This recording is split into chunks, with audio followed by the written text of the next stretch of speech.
Good morning, good afternoon, good evening. However you're watching, wherever you're watching, however you're listening, wherever you're listening. It's the Bet Online Literature podcast. And the reason why we're laughing is because you guys missed the joke. You got to log on to our Patreon. Once Ryan sets our Patreon up. That was a good one. It was a perfect start. That was a good joke. We're here today after I thought the Decide guys were great. Go check the Decide guys out. They have great content. Love them dudes. They're like brothers from another. Great draft insight. So today we're going to talk about three guys that we want to see improve in spring football. Spring football is coming up. I think it's starting this week, right, Ryan?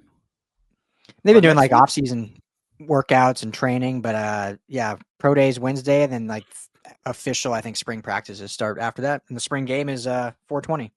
We're doing 9 guys, 3 each. 9 guys. Yeah. 9 Not guys. to be confused with 5 guys. Yes. We're doing 9 guys. 9 guys. So never mind. just continue on.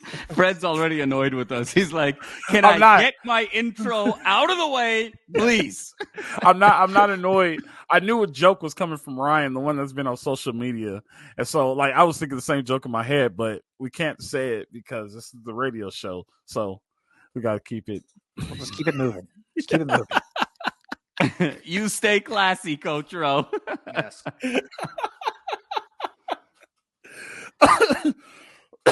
All right.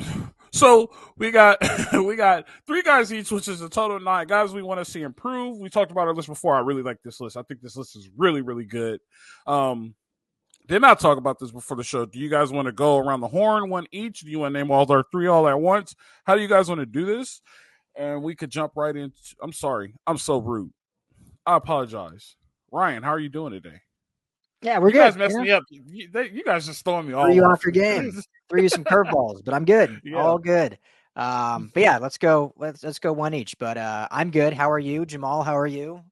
Oh, thank you for asking, Ryan. I'm doing well. It's nice to know that someone has manners on this show. Maybe we need to have Ryan be the host again. You know, it's really been a drop off in manners ever since Ryan handed the reins to you, Coach. I think we need to yank the hook and bring Ryan back. I was about to ask you how you're doing, but Ryan went ahead and did it. He pulled his trump card. He used superiority over me. I'm happy you're doing well, Jamal. You have a hoodie on. And it's kind of hot, so I don't know if you're doing that well. No, I'm just comfy, man. This is a new hoodie I got. It's just comfy. I'm at the house. It's just I'm in my lounge era. Do you have Disney Plus? I do. Check that out tonight. Eras Tour. I know. I saw your text. I saw it. Did you see my meme that I sent you back? I did see that. My wife is in the room watching it right now. She was like, "I'll go in the room and watch it because I need to turn this up." I didn't know Love she was it. Swiftie. T Swift. Ryan's a huge T Swift fan as well. He's a Swiftie. We're all Swifties here. Proud Swiftie. Yeah. I just can't wait to go to SoFi to see Luke Combs. That's going to be a big one too. Yeah. That's coming up for you, right? June. Yeah. June will be here before we know it. Yeah. Yep. And I'll tell you guys the tickets. It was like a year ago, and now it's 2 months away. I still have Friday available if you need to talk to Monica. Just want to let you know that. I've talked to her and she's in if we can make the money work. So if you still have them, I'll let you know. We'll talk later. But yeah. I'll let you know. All right. Good deal. All right. Let's get into this. We're all over the place today. It's one of those days. It's almost Friday. Let's just call it Friday. It's Friday. Yeah. We're acting like a Friday. Hey, when this airs, it'll be Friday. So yeah, there you go. Oh, there you go. So we'll jump around. We'll do one each. You're good with one each, Jamal. We'll just each do our individual one. Absolutely. You good with that? Yep. All right, good deal. So I'll let Ryan go first. You can have the honors. Who's your first guy you want to see improve during spring ball going into the fall season? Gotcha. Well, yeah, I think these are guys that obviously want to see improve, but potential breakout guys with, the off season and guys that can, whether they were hyped last year and didn't quite live up to it, or incoming freshmen or transfers, or just guys that I think will improve with new coaching or just another year in their belt. So I'll start on defense. And I'll go with Anthony Lucas. He was a big time transfer from Texas A&M last year. A lot of excitement before we really jumped on Salute to Troy. Jamal and I were still doing the LA football show, and we talked a lot about Anthony Lucas coming over, him and Jamil Muhammad and some of the other big, obviously Bear and those guys. But Anthony Lucas was a guy that we really were excited to see just because of the pass rush moves he has, the pure size and athleticism that he had, and just never, for whatever reason, couldn't get on the field a lot last year. Like, did play, obviously, but wasn't a true 3-down starter. We didn't really see that pass rush arsenal. And even with the defense being as bad as it was, he wasn't able to kind of crack that elite level from a standpoint of what we think he could be based on his projection of recruiting, based on his transfer projection, all that. So I think all that being said now, another offseason, and then just the infusion of having, Deanton Lynn as the DC, simplifying things for the defense, then Coach Henderson as his, defensive line coach. And we'll see if Coach Entz has any say too, being kind of that linebacker edge-ish position. But Coach Henney, I think, will be his main coach. And, I think we'll see a vast improvement and a guy that hopefully can live up to the hype that we thought he would be. And a lot of excitement, because there was a lot of thought that he might even transfer out after the season was over. So the fact that he is back and now with this coaching staff, guy, I'm definitely excited to see kind of what he can take to the next level. Jamal, who's the first on your list? I like Amarion Peterson, redshirt freshman running back. I know there's a lot of conversation right now about Marks, the transfer from Mississippi State. I know, Ryan, we're going to chat a bit about Joyner, but I just love what Amarion Peterson brings to the table. 6 feet, 215 pounds. I just love the size and just the weight distribution, his center of gravity, and I think he's just such a fluid runner. And when you talk about going into the Big Ten now and this schedule that they're going to face with the likes of LSU and Michigan and Penn State and obviously Notre Dame, and going through kind of this gauntlet of teams with pretty formidable front sevens and thicker defensive lines, I think having a guy that has the burst at 215 pounds, I think is going to be really significant. And much in the way Lincoln Riley does things at the start of the year, it's going to be a lot of skill position by committee. But I see Amarion Peterson really separating himself, one, because of his ability to shed in between the tackle box and be able to sort of bounce and get those tough yards and fall forward, but also because of his blocking ability and being able to protect the likes of a Miller Moss and a Jaden Maeva. So I really like Amarion Peterson as my breakout running back going into 2024. I got you. Pretty good. So I'm going to go back to the defense side of the ball. And I think this is a kid with a lot of upside. Bunch of upside. He was put in such a bad position last year, and it's unfortunate. I'm happy he stayed, and that's what the true Trojan culture that we like. True freshman, he played. Wasn't his fault, some of the stuff that happened, but I think Braylan Shelby will be very, very good. I think they'll finally put him in the right position. He now becomes a fast linebacker that's playing at the linebacker level and not trying to cover running backs. So I think he'd make a lot of plays, make a lot of tackles. It'll be his breakthrough year.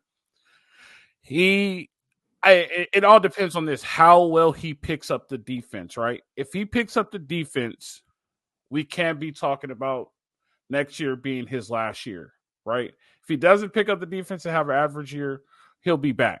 But I see his growth going from 0 to 100 in one season. That's very, very good. So I think Braylan Shelby is going to be a good addition to Deanton Lynn's defense and will be a lot better because you saw the potential that he had and you saw how good he could be when he just played football. Now he has the opportunity to just play football. So that's going to be my guy. That's going to have a breakout year. We'll go back in reverse order. You're number 2, Jamal. Who do you like? Snake it. Okay. Nice. Woo, I love that. Going against the grain. I'm going to go with another offensive weapon here, Coach.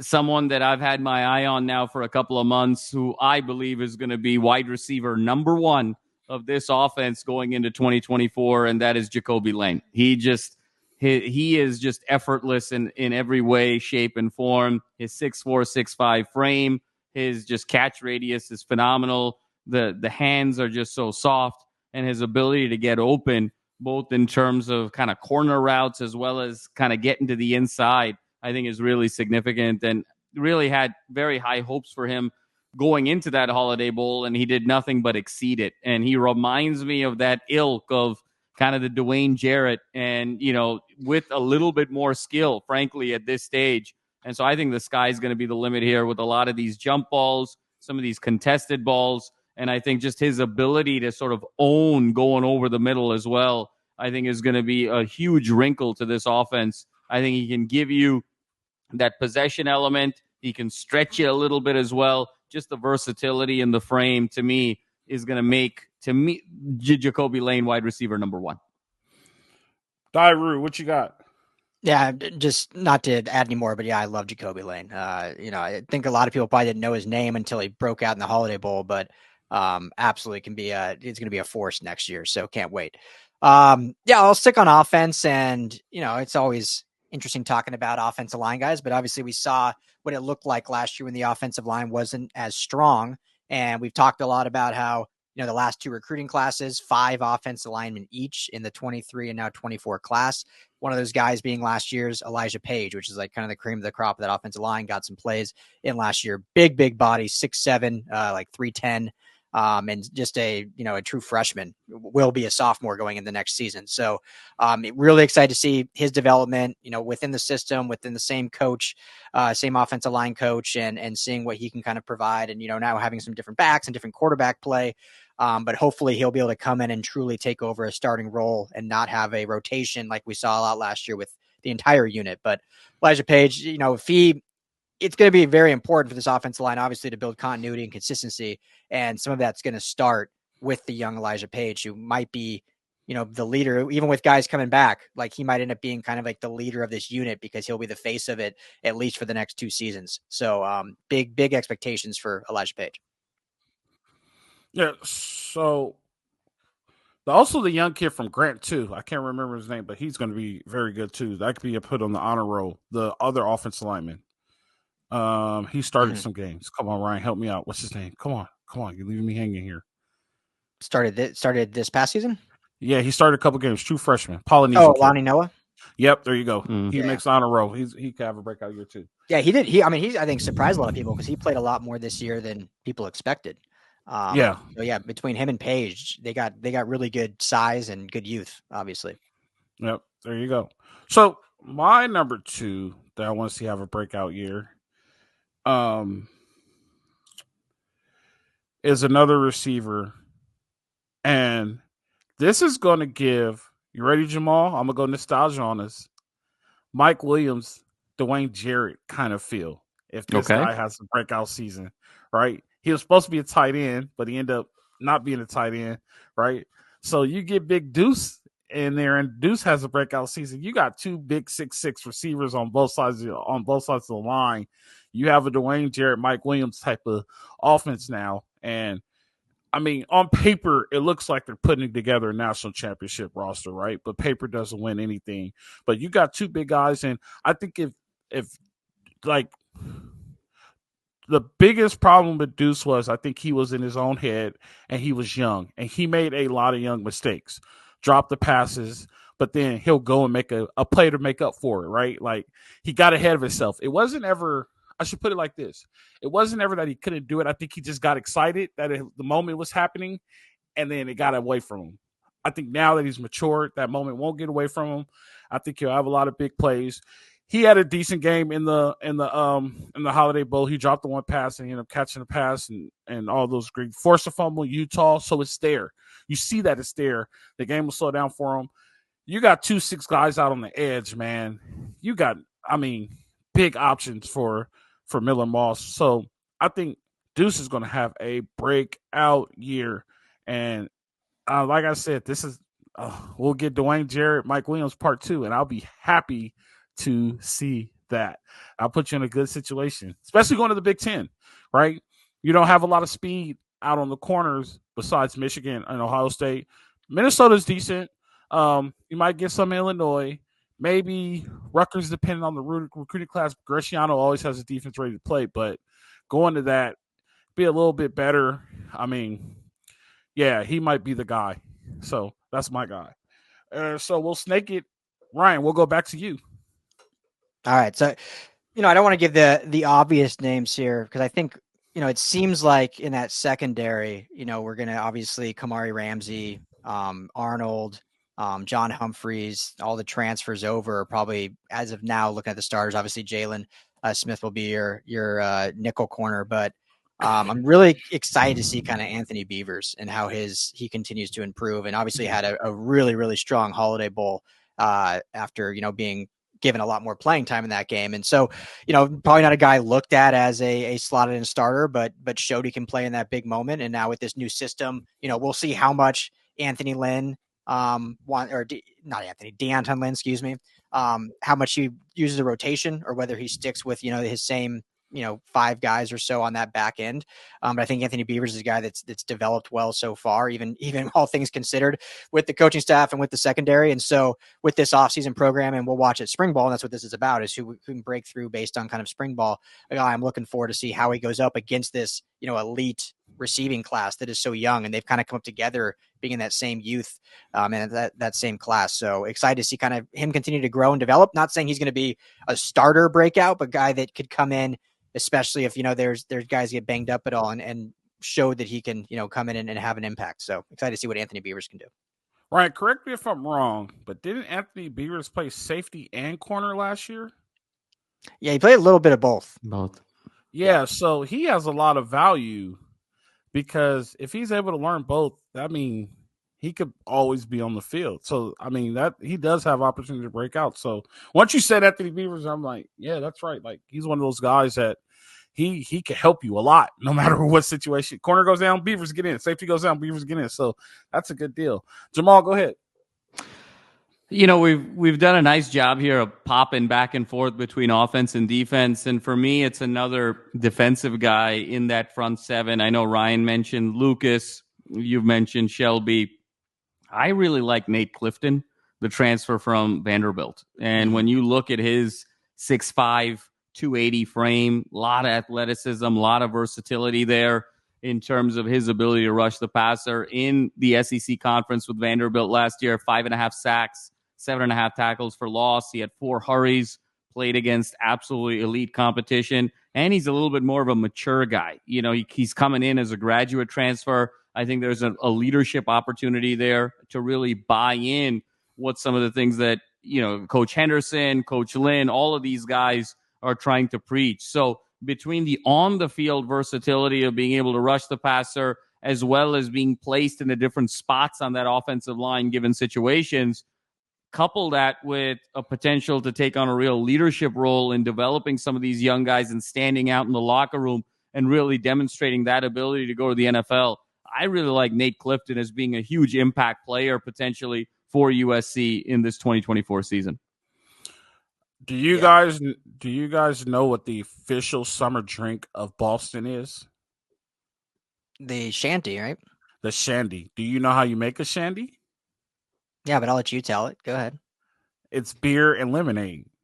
So if you get Miller and lemon together, now you have a shandy. We're going to be seeing shandies all fall next year because my number 3. Oh, you're going into your last guy. Okay. Yeah, I'm going to my last guy. I was wondering whether I thought this was an ad read or what. What was happening? Just follow along with me. We're going to be seeing shandies all fall next year. And now that I think of it, Jamal, hear me out.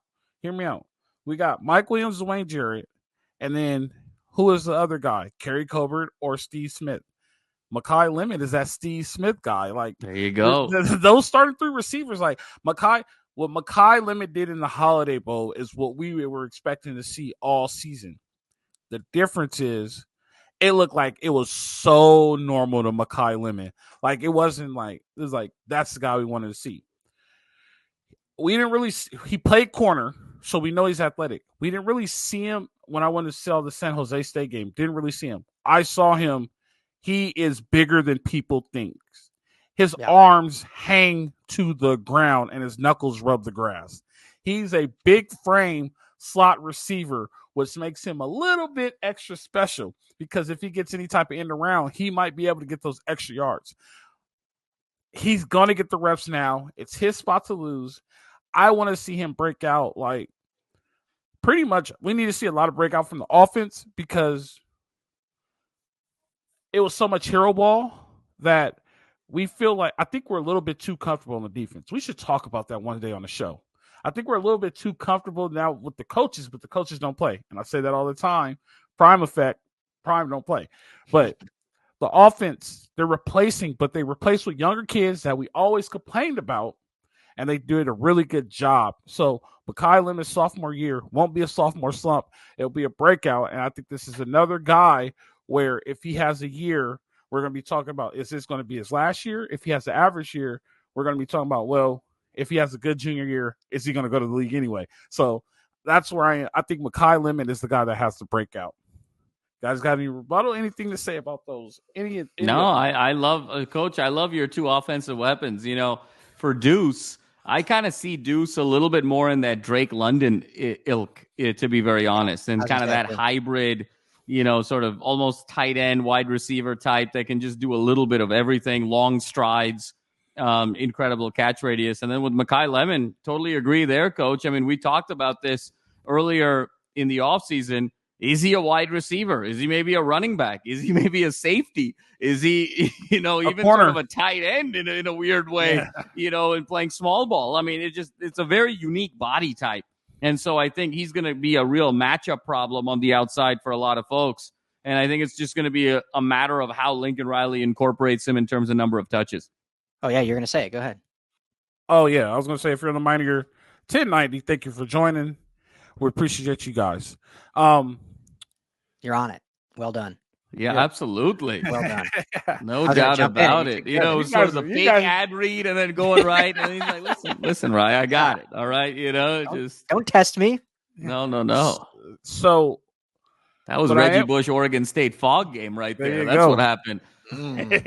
Busting out the fog. Hey, so the thing I do like, though, going into spring ball is that we have real size defensive linemen, if that makes sense. The defense linemen that are coming in off the portal and the guys that are recruited make Bear look small. You get what I'm saying? Like, what's Bear, 6'2", 300 or something like that, or 6'3", or like, but we're bringing in guys that are 6'5". We're bringing in guys that are like 295, 305, can move. Like, we're bringing in legit defensive linemen, like the defensive linemen you were seeing play at the Rose Bowl last year in their home game, like real defensive linemen. And like we were talking to Coach Peterson, too. So across the board, yeah. So like when we talk about with Coach Henderson, like you reestablish the line of scrimmage, you got a whole brand new ball game, right? So we got to reestablish the line of scrimmage. And I also think opposite on the offensive side, there's going to be, I don't know, this is just projection, this is just my opinion, but there's going to be years to come where the top linemen in the NFL draft are all going to come from USC. Just off of the two recruiting classes, I should say that. Because the freshmen last year were pretty good. The freshmen that are coming in are pretty good. The coach is pretty good. This is now the test, right? There's a measuring stick. This is the test. So we're going to see what's going to happen if it's all hype or not. So I'll be happy to see. If they end up being the top lineman drafted, that's perfect. If not, let's go back to the drawing board and fix it. You guys know what I'm saying? Yeah, and I'll just add, I love, Jamal, you brought up Nate Clifton, because I think a lot of people forgot. I mean, he was the first transfer of this transfer class, and so a lot of people kind of forgot he's even on this team, because then you get all the other guys coming in and all the coaching hires happen and all that stuff. But Nate, I think Clifton brings a lot of stuff that this team just didn't have last year. Part of it's some experience. You mentioned the size, the actual productivity on a bad Vanderbilt team. The age and stuff like that. So I think, he's another great player that, just to go to your point too, Coach, of a big size guy. We'll see what kind of weight they put on him, because I think he's 280, he's a little 6'5", light. 280, yeah. So a little like thinner or lighter, more of like an Anthony Lucic type, but certainly has the height. And if he's on the Bear Alexander regiment, I think it's pretty easy. He could put on 15 pounds or so and get close to 300. So I think that's going to be a fascinating point there, Ryan, about how the coaches think about development of the defensive line. Are we doubling down on thickness, or are we trying to sort of get some of these more agile, lighter guys to sort of the right weight? Maybe 280 is a little light, but maybe a Nate Clifton at 290, between 290 and 295 is sort of that sweet spot. Or are you looking for Bear to go to 320? And, what does that kind of look like? Or is it sort of a combination of those two types that you're sort of putting together to make sort of your front four and front seven? So I think it's going to be interesting to see how Henderson sort of thinks about that, whether he's going to kind of go all in on one archetype of defensive lineman. Obviously, there's variation between interior and edge, but even within those two sort of macro categories, what is the Henderson archetype from a collegiate standpoint in the Big Ten. And I think he's got all different types of toys. There's so many different shapes and sizes here. And so how he, I think, thinks about what is the ideal weight and kind of explosiveness for his linemen, I think it's going to be fascinating to see. And that's one thing, particularly in the spring, that I've got my eye on. Well, let me ask you this, Jamal. What did D'Anton Lynn do with the defensive line at UCLA between the year prior to and the year he got there? Was there any change in the defensive line there? Because that's the interesting part. Have a philosophy, right? So is it, so you saw some of the philosophy already. Yeah, that's the interesting part, Coach. And I think if there's still one mystery around D'Anton Lynn, it is what is sort of his vision of ideal player, because Leatu Latu was there before he got there. Mm-hmm. The Murphy twins were there before he got there. Carl Jones Jr. was there before he got there. And then on the interior, Keanu Williams and Jay Toya were there before he got there. So he had kind of a ready-made front four, front seven that he could then employ this sort of Baltimore Ravens type of philosophy on, where essentially he really took his most athletic defensive linemen and put them on the edge, and he put his lower center of gravity guys on the interior and just attacked. And so I think it's going to be interesting to see if that's going to be his same philosophy, or given that those guys maybe aren't as ready-made, the guys that we're talking about, a lot of possibilities, a lot of talent on the horizon here, but not quite as ready-made as the Latus and the Murphy twins were.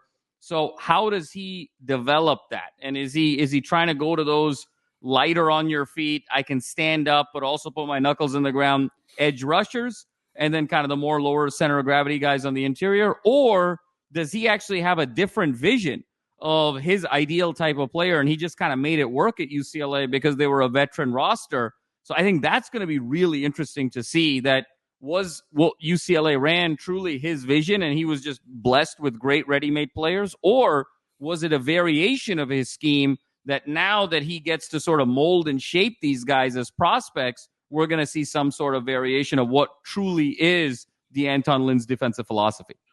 I will say this, a true sign of a good defensive coordinator will put his players in the best situation possible. Absolutely. And he will make never heard you say that before, Coach. I've never heard you say that. Well, I'm just saying, like, and when I say it this time, I mean, like, if it's not working, he's not afraid to say, we need to figure out what works and go with that. You know what I mean? Compared to the Grinch who stole the national championship, he stuck with what he did.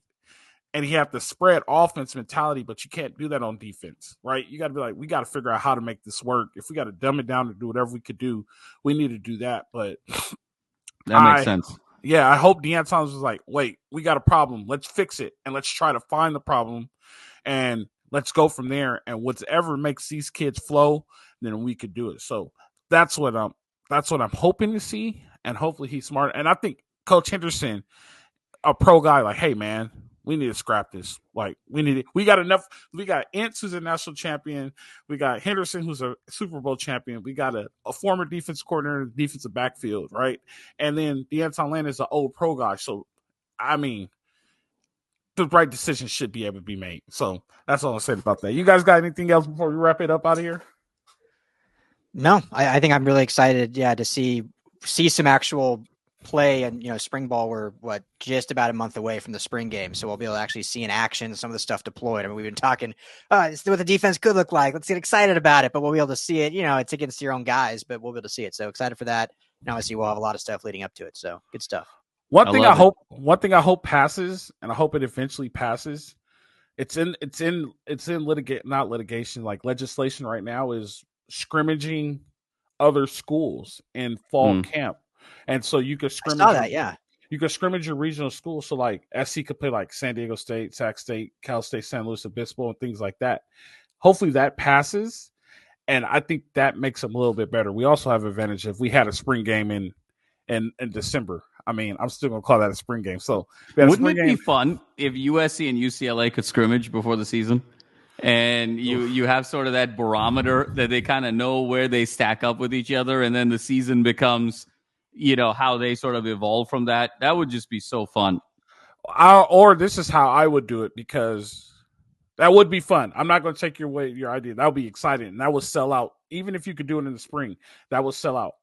But the way I would do it is I will have all the youngsters play each other and kind of load down the playbook so people will come and see like, oh, he's going to be good. Like we know. Well, it sort of builds up the rivalry. Yeah, it's like back in the day, right? In the 60s and 70s of college basketball, how you had the varsity and the JV. Yep. And the you had the JV scrimmage game and the varsity scrimmage game. Yep. And, back when, you had sort of the Kareem era, and Kareem was on JV and he beat the 3-time defending national champions because he was that good on the JV as a freshman. The freshman team won. So that would be kind of a really fun ingredient there to sort of see that. I love that, Coach. And I love Rye, baby. Rye's on his phone. He's working. You know how they had the ESPN this week was talking about Schefter's screen time, Rye, did you see that? Was like 17 hours and 25 minutes per day, really? Because it's NFL free agency. And there was one show where they even they followed him getting up and going off set to take a phone call. Rye's our Adam Schefter, baby. Keenan Allen just got traded. He's on the phones. Our CEO's on the phones. We got to get on it. We got to get the articles out. We got an article out already. I got to tweet it during the show. We're good. Get the Charger guys on it. Hey guys, I appreciate you, man. Spring, we're getting through spring. Grind it through spring. That's what we used to say at SC. Grind it through spring. This is where you get better. Can't wait for the fall. I don't know how many more days we have, but fall's coming. Spring game will be here. But until then, we get to have fun. I enjoy you guys. We had a bunch of fun today before the show. We even came on the show laughing. So that's what the LA family is like. That's what you guys are like. You guys are family. Thank you guys for watching. You guys know how it goes. This has been the Bet Online Salute Detroit podcast. Live free. Fight on.